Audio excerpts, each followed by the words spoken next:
We are live now, and I'm having a person with me. I'm very happy to introduce. This is Jennifer Brussels. She's speaking with me from the Norway.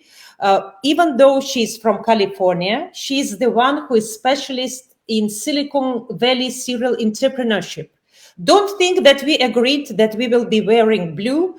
Just it's in case, but I think it's a great color to give us in this world, which is so turbulent, which a lot of men are doing something crazy, and women in this world should do something positive. They should give people hope. They should help people to create businesses, and they should help people to unite each other. I think that's why we are born women. And if you have kids, you will always think, what is the future? What kind of world we are going to leave for our kids? So Jennifer, for you, it's a big task, and let's solve it together. Not only you, I'm not leaving you alone. You are a specialist in Silicon Valley serial entrepreneurship. You help a lot of companies to build them. What do you think the secrets of Silicon Valley mind that people can use in these turbulent times when they don't know what will be tomorrow?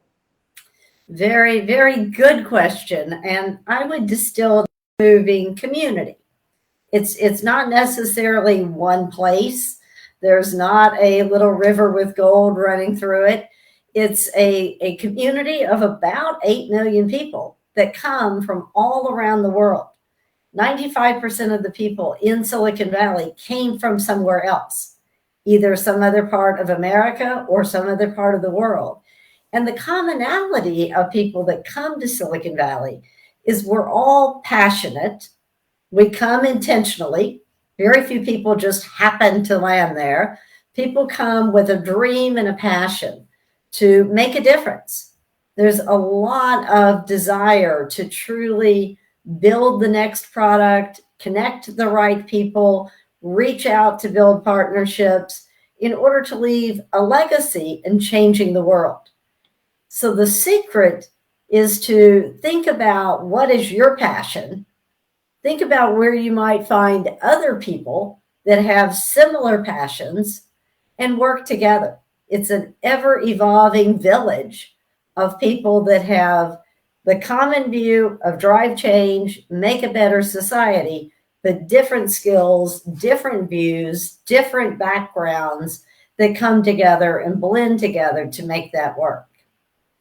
Jennifer, what do you think nowadays when a lot of people will definitely lose their jobs? They even may lose their lives, which is even more tragic. But if they lose their jobs and they still have chance to help their families to do something, to organize something, and of course, if this people is somehow connected with IT or even not connected, do you think some secrets of Silicon Valley, like you say, being dynamic, trying to find people who think like you, trying to find a legacy, because internet is the thing that you can do even from the garage, like Steve Jobs and Wozniak. It's a place that even if you are in a very cheap place, you can, if you have internet. Do you think some of the secrets, because for the last 1 month the world changed dramatically, people can use, or it's only they need to travel to California and to be exactly in Silicon Valley? Yeah, it's good questions. I don't believe you have to physically be in Silicon Valley in order to be part of that Silicon Valley community and mindset. And let's face it, there are a lot of people that work in our environment and our community from all around the world. I mean, I have meetings all day with people in Silicon Valley while I'm sitting here in Norway.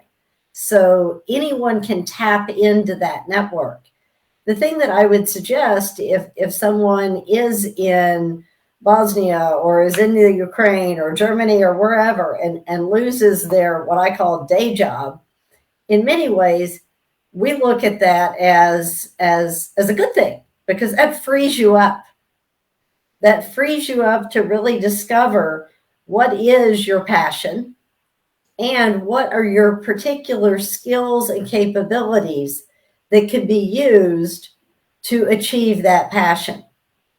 And for each and every one of us, we all have what I call motivated skills, the things that we love doing that we're really, really good at.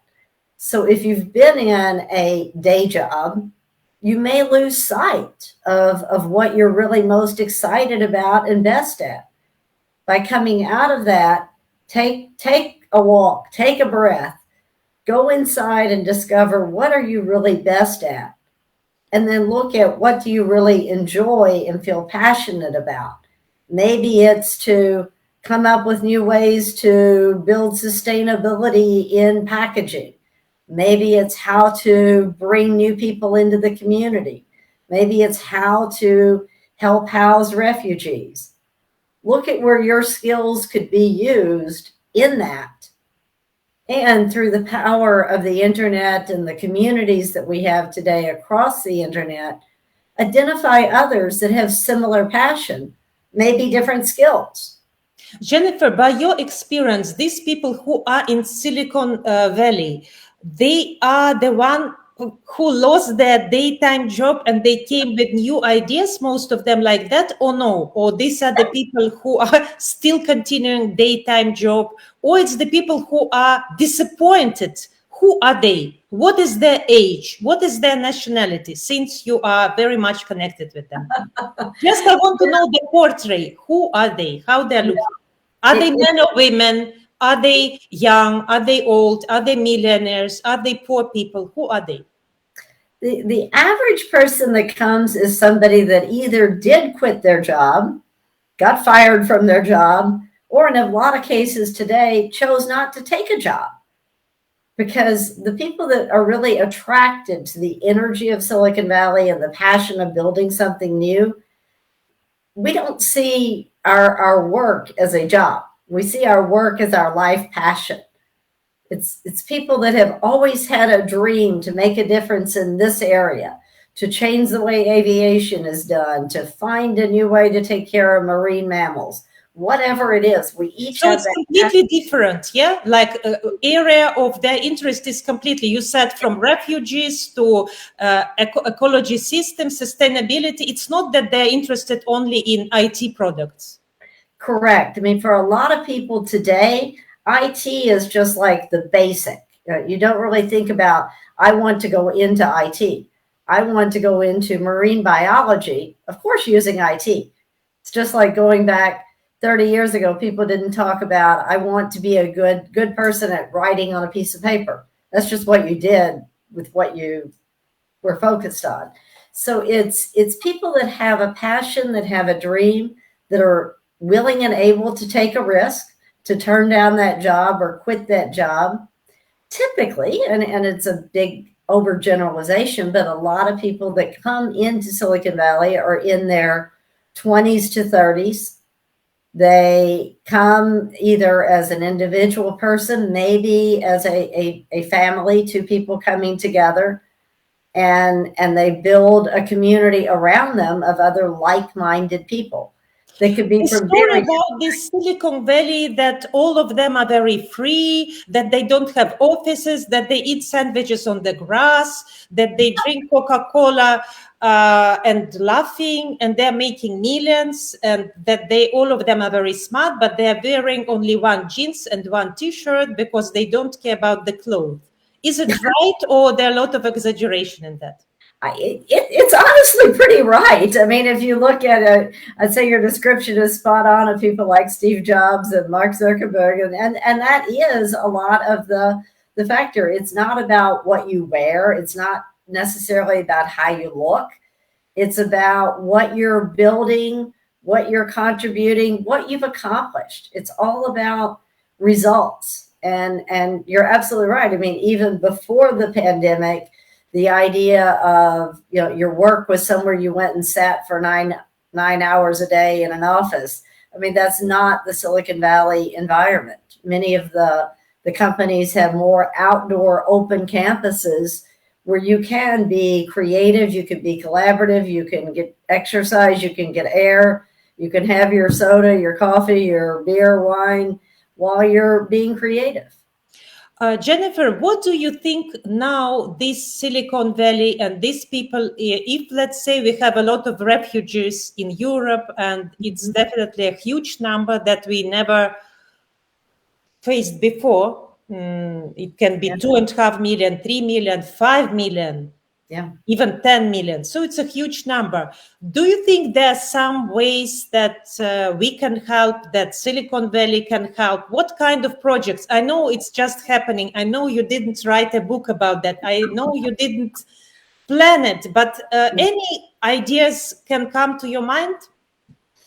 Yeah, I mean, I think the way Silicon Valley wants to help is a while most people, most individuals in Silicon Valley are not rich earning millions because it is actually an extremely high cost place to live. But step one is there is money, there is capital there. And I know there's a lot of activities that are being put in place as to how capital can help to support migration and other elements. The technology that we build in Silicon Valley that supports everything is certainly there and available. I would encourage anyone in the call here that is seeking new ideas, new opportunities.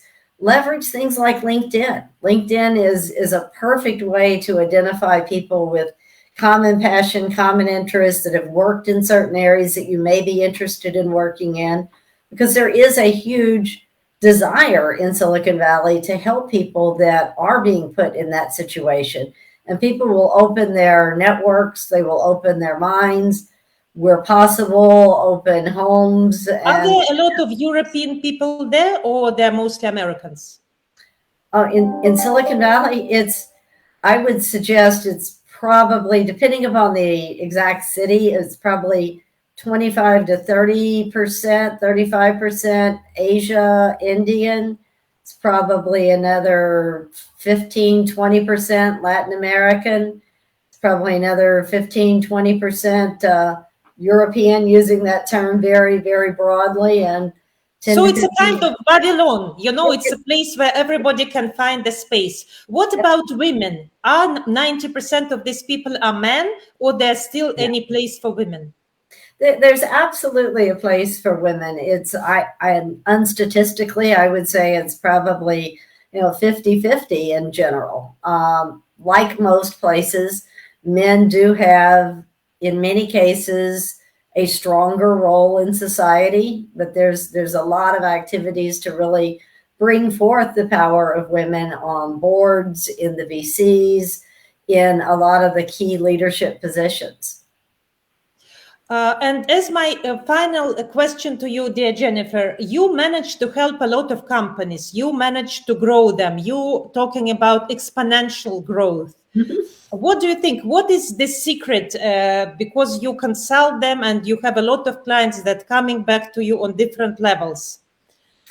This exponential growth in turbulent times where everything is changing, where a lot of people, the common question is now how to stay calm. Because if you will watch CNN, BBC, Fox News, I think you will be mad in 1 week. You will just want not to go out of your bed, and you will say the world is such a dangerous place, better I will sleep or go to the shower and never.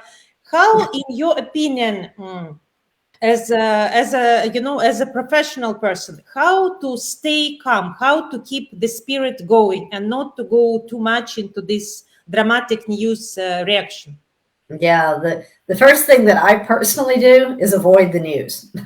I mean, I literally look at on my phone my little New York Times app, scan How down. many minutes a day you're watching the news?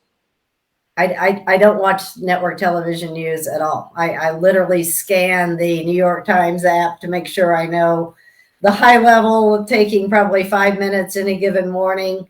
Otherwise, I don't, for me personally, I don't see value in. I use LinkedIn a lot to see how companies and people are reacting to news, and stay on top of what our customers are really driving for.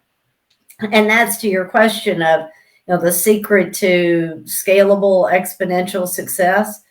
Focus on the market and the customers. Look at where the market is going. Know yourself. Know where your strengths are. Know what your passion is. See what's needed and match those together. And in building a company, do that with the vision to solve a problem, drive success for your customers and your market towards your passion.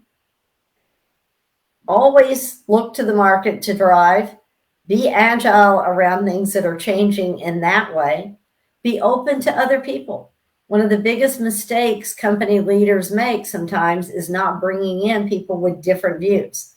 We all have a temptation to want to hire people that... Jennifer, and imagine now when the countries are so much isolated, when we are building camps that are trying not to talk to each other anymore, how much it will affect the leaders, the owners of the companies, maybe not invite somebody from the other company, maybe check what is his political view to make sure. So I think to what you're saying, that we shouldn't do that at all. No. Look for people with as diverse views as you have, as long as the values are equal. Now, I believe there's a very different aspect of what is somebody's views and beliefs and their values. If their values are high integrity, they're aligned on common purpose, their values are to work hard, to contribute, to be honest. You want people with different skills, different views to complement and take you in new directions. And be open. We compare the mentality in the USA and in Norway. What is the biggest difference in your mind? The biggest difference really is the US and Silicon Valley very much is a highly capitalistic, individualized society. I mean, we are a community in Silicon Valley, but people are out for themselves. I mean, I will put myself first. And then I'll think about Norway. Completely the opposite. It's very much a social democracy built on trust and built on the concept of I am no better than anyone else. People in Norway tend to think of the community. How will this impact the community? And then how will this impact me? So it's... What about you, Jennifer? Where are you? Are you more close to Silicon Valley, or are you close to Norway, or you are just Jennifer in the middle and you don't want to be in one of the other camps? I appreciate both sides. I mean, and I think I am a blend. I am truly a blend. And to be perfectly frank, I've often said I'm so fortunate to have had 20 years of kind of a dual existence, and that works for me. I don't think I could be in either one 100% of the time, to be honest. Jennifer, I think your example, blending camps, but not putting them aside, finding the way how to combine the best between USA, Silicon Valley, and Norway. This is the key to secret which our politicians should study and which I think women can bring to men. So I want to thank you very much for our interview. I will be very happy. It will help somebody to stay calm, to be in good mood, to find the way how Russian and USA can be friends. In any difficult situation, we should be above all that, and we should remove the barriers, not build them. That is our main purpose, and we will do it with the best. Thank you so much, Jennifer, for being with us in this blue T-shirt, which shows peace.